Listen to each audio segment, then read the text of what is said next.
हाँ भाई, तो आज क्या पढ़ रहे हैं अपन? वर्ण विचार। वर्ण विचार।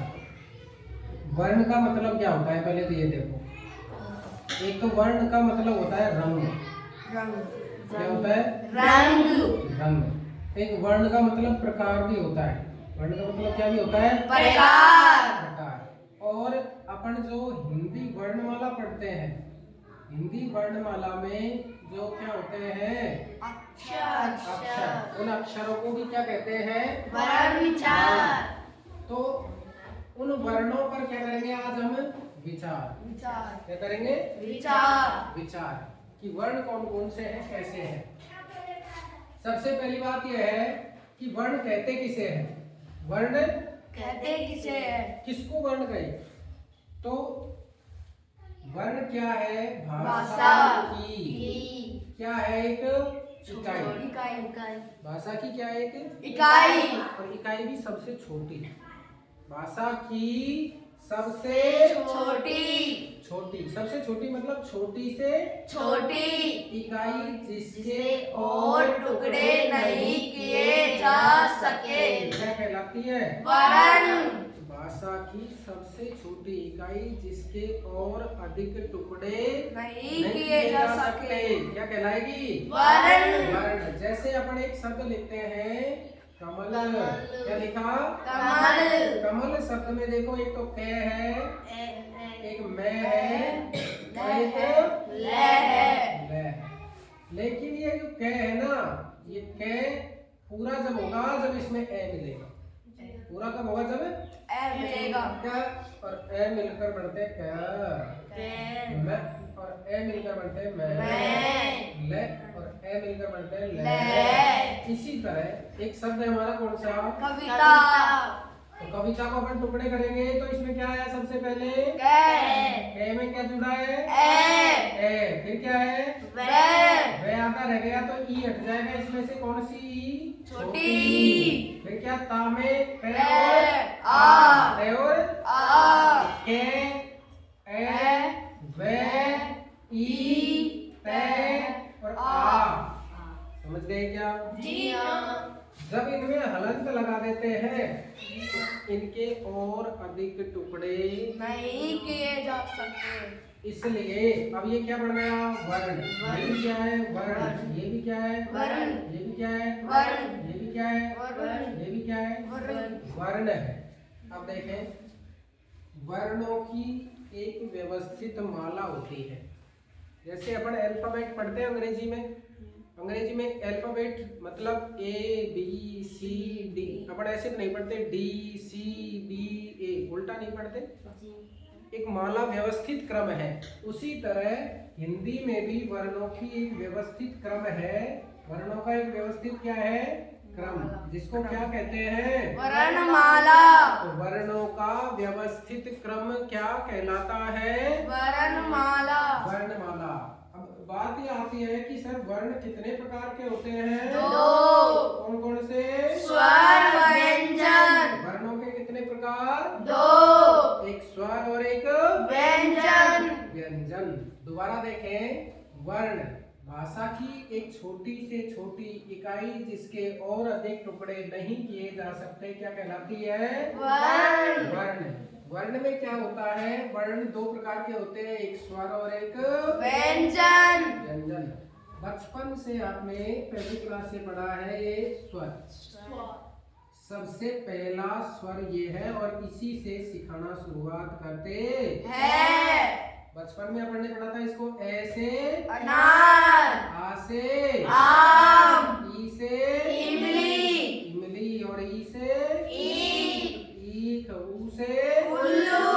ऊ से ऊल। और री से ए से एड़ी। और दे से ऐनक और ओ से ओखली और ओ से औरत। मात्रा एक आएगी दो। ये भी अपन ने पढ़े थे, अंग और लेकिन ध्यान रखना, ये जो स्वर है इन स्वरों में यहाँ से यहाँ तक इनकी संख्या गिनते हैं कितने? देखा 1 2 3 4 5 6 7 8 9 संख्या कितनी है? 11 कितनी? 11 11। ये दोनों जो है ये स्वर नहीं है। ये दोनों क्या है? इनको बोलते हैं अयोगवाह वर्ण। क्या बोलते हैं? अयोगवाह वर्ण। अयोगवाह वर्ण। वर्ण यानी दोनों स्वर नहीं है। ये दोनों स्वर नहीं है तो क्या है ये दोनों? अयोगवाह वर्ण। अयोगवाह वर्ण। अब बात करते हैं स्वर किसे कहते हैं। स्वर किसे कहते हैं? मतलब ध्यान से सुनना।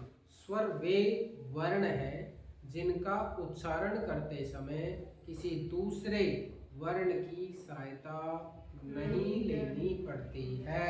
देखो, जिनका उच्चारण करते समय किसी अन्य वर्ण की सहायता नहीं लेनी पड़ती है वे स्वर कहलाते हैं।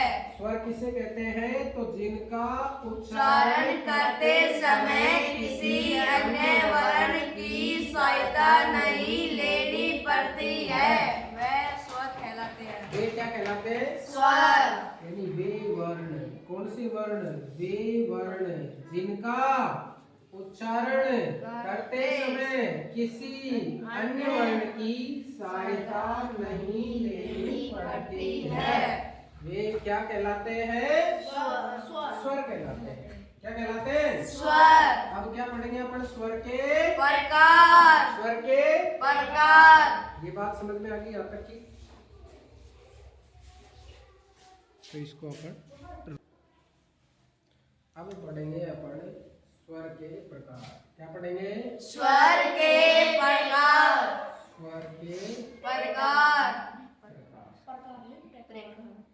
स्वर के प्रकार। स्वर कितने प्रकार के होते हैं? 3 प्रकार। कितने प्रकार के? 3 प्रकार। एक बार अपन पूरे स्वर लिखते हैं वापस। देखो, ए आ ई उ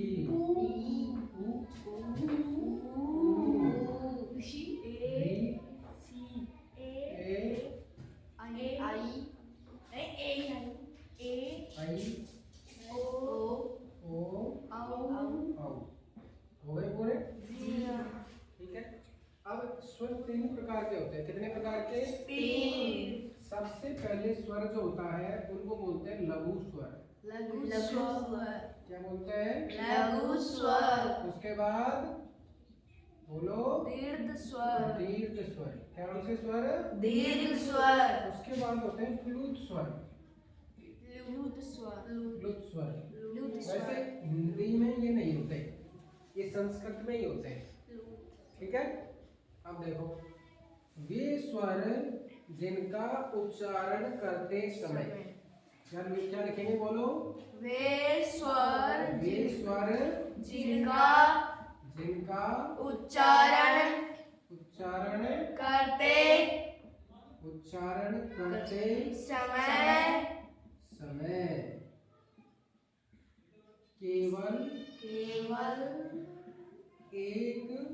एक मात्रा का समय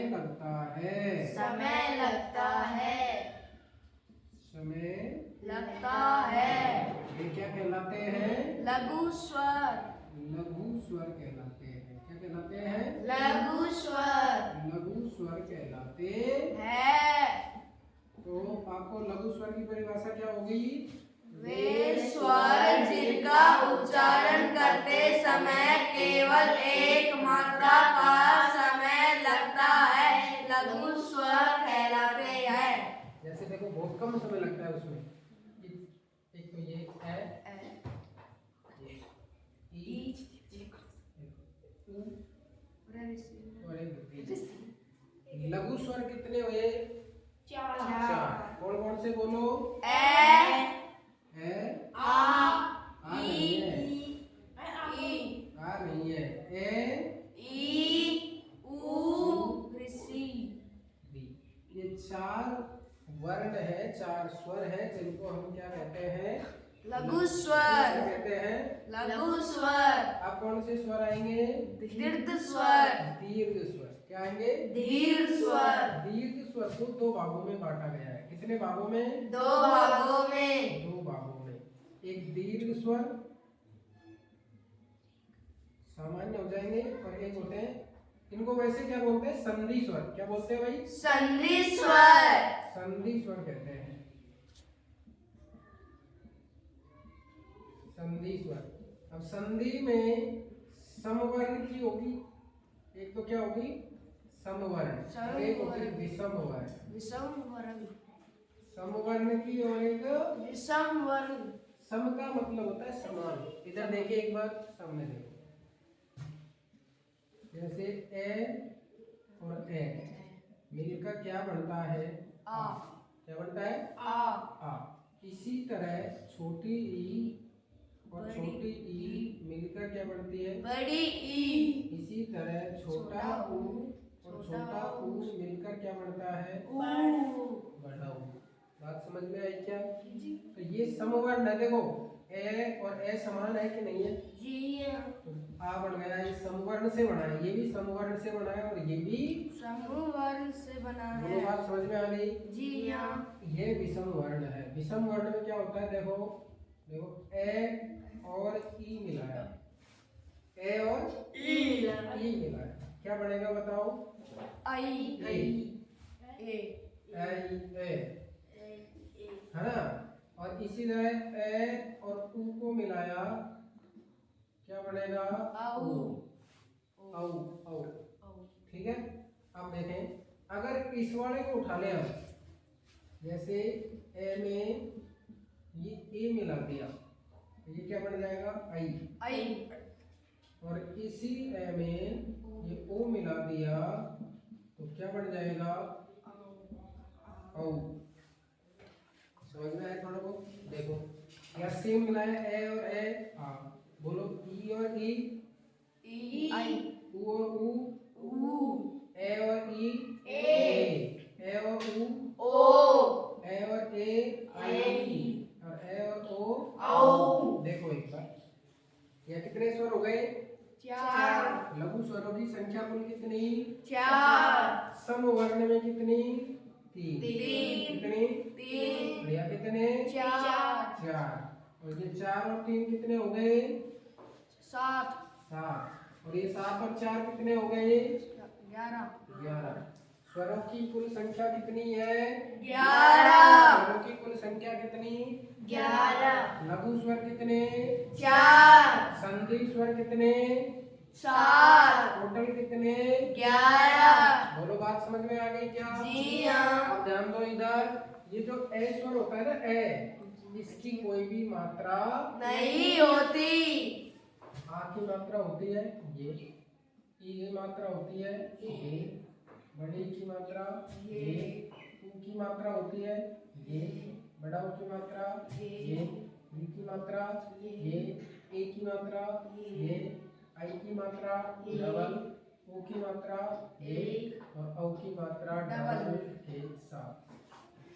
अब देखो स्वरों की संख्या कितनी है? बोलो एक बार। 11 है। 11। लेकिन मात्रा कितनी होगी? देखो 1 2 3 4 5 6 7 8 9 10। मात्रा कितनी हुई? 10। स्वर कितनी हुई? 11।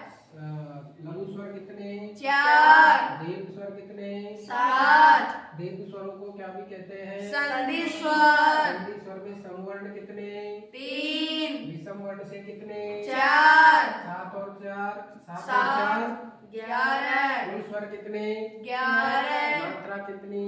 10। स्वर किसे कहते हैं? जिनका उच्चारण करते समय किसी अन्य वर्ण की सहायता नहीं लेनी पड़ती ये है। क्या कहलाते हैं? स्वर। स्वर कंप्लीट हुए।